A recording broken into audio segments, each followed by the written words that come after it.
Hi everyone. I know some folks have been struggling a little bit with PowerNotes, and I actually meant to do this video right now, so let's do it. Okay, so what you're looking at is the kind of project page for PowerNotes. So when you log into PowerNotes, think of this as its home page, and what it's listing is the projects you have.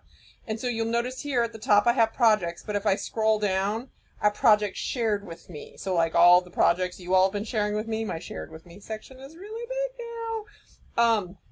And I think we can sort it. Yeah, my project, shared with me, shared by me, archived projects. I'll be archiving a bunch of yours once the class is done, so I don't have as many in here.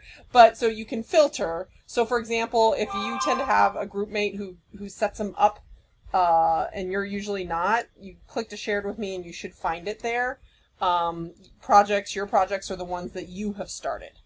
Okay, so projects.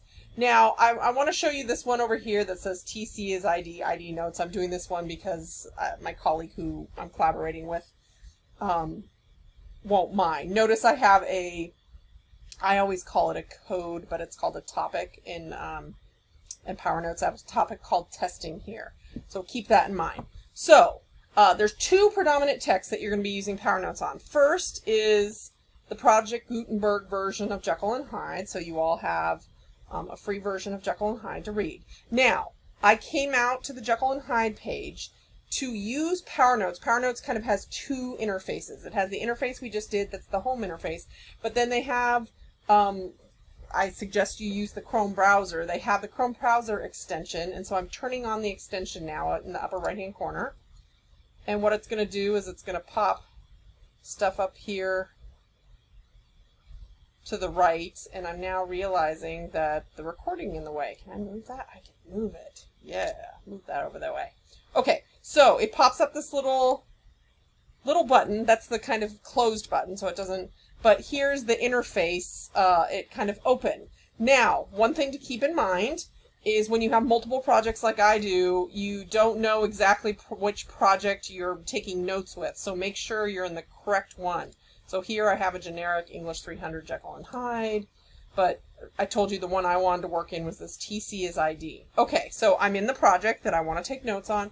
Now I can just read along, and if this pop-up window here on the right is too big, you can come over here to the far lower right hand corner and kind of minimize it. And I'm going to read along, and I'm like, oh, okay, so here's this section that I think, tut. I think that is an easy thing to adapt for online film. So remember, you were being asked to do easy, difficult, and critical. So I highlight the text I want to clip or copy. I click the appropriate topic or code, and then I type in my note. In this case, why is this easy? They call them notes. I've been calling them comments. I'm going to try to go in and change that text, but make sure all the assignment prompts basically ask you to highlight text and then talk about it in some way. So blah, blah, blah, talky, and then I submit it. Now, if I click back to open the PowerNotes, it will be here. If we go down to testing, there is my note, and I can go trickling along and like, oh, here's another one, and I can do that all over again. So that is what's happening in Jekyll and Hyde. If we go back to the PowerNotes homepage, you'll notice now down here it says there's one source. Below it said 0.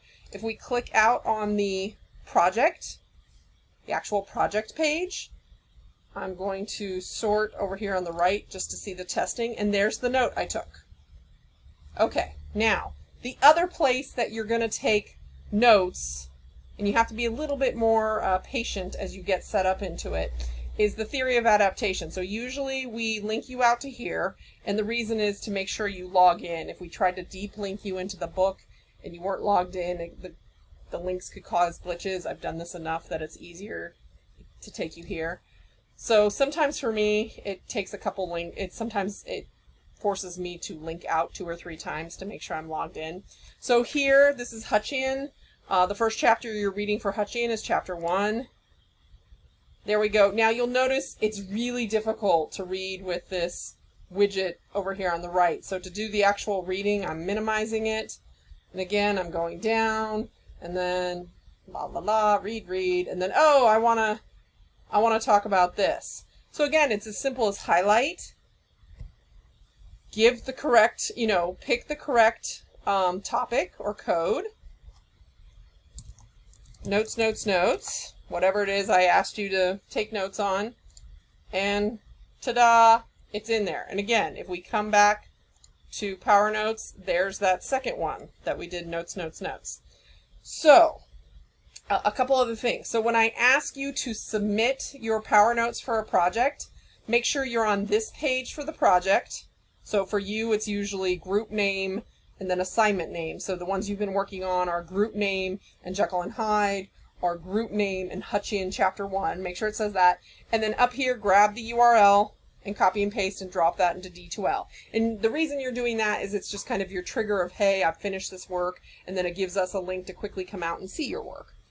A couple other things to notice though. If you are the one who shares it, the only one who can see the list of people who are shared is the original one who set it up and did the sharing. So pop that open.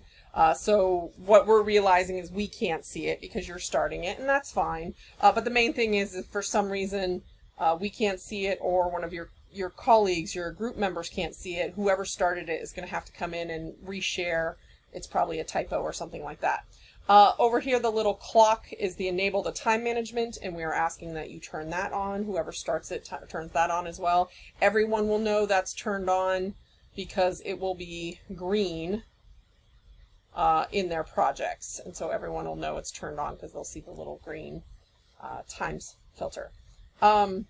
Things to just keep in mind as you continue to flesh this out and you start looking for things. So at some point you're going to be asked to comment on certain topics. So I think at one point we asked you to comment on something critical, and notice I could click this and it'll filter it and only give you those ones.